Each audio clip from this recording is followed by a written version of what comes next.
আজকে কিসের জন্য এমপি সাহেব কাজে এসেছিলেন আপনারা সব? আজকের আমাদের মূলত মথুরাপুর লোকসভার যিনি নবনির্বাচিত এমপি বাপি হালদার, উনি যে জিতেছেন সেই সৌজন্যমূলক সাক্ষাৎ, পাশাপাশি আজকের আমাদের দক্ষিণ চব্বিশ পরগনার আমাদের ইমাম, সমস্ত ইমামদের সার্বিক উন্নয়ন, সাথে সাথে আমাদের সমস্ত মানুষের যে সার্বিক উন্নয়ন নিয়ে আমাদের মেনলি আলোচনা হয়েছে, যাতে করে আগামী দিনে ইমামদের যে সমস্যাগুলো যাতে করে সমাধান করা যায় সেই বিষয় নিয়ে আজকের আমাদের এমপি বাপি হালদারের সঙ্গে একটি বৈঠক। কোন কোন ব্লক থেকে এসেছেন?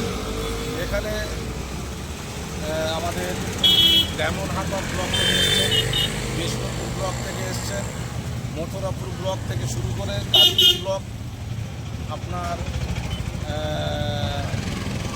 বিষ্ণুপুর থেকে শুরু করে আপনার পাশাপাশি লাভুয়া ব্লকগুলো সবাই এসেছে। কতজন এসছে আপনার ইমাম মসজিদ?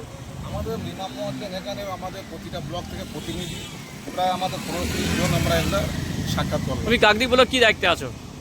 কাকদ্বীপ ব্লকের মাইনরিটি সেলের সভাপতি হিসেবে আছি এবং ইমাম পরিষদের সভাপতি আছি এবং মাইনরিটি সেলের দক্ষিণ চব্বিশ পরগনা জেলার সদস্য হিসেবে কাজ করছি। আজকে যে সাক্ষাৎ করলেন কার নেতৃত্বে এসেছিলেন?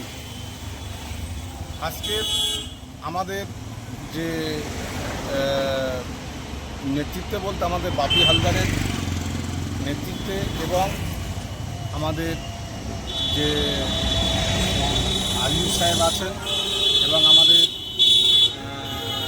শফিক সাহেব আছেন এবং আমাদের সাজ্জাদ সাহেবের সবার নেতৃত্বে আমরা আজকে সাক্ষাৎ করি। তাতে কি আপনাদের এমপি সাহেব কি প্রতিশ্রুতি দিল?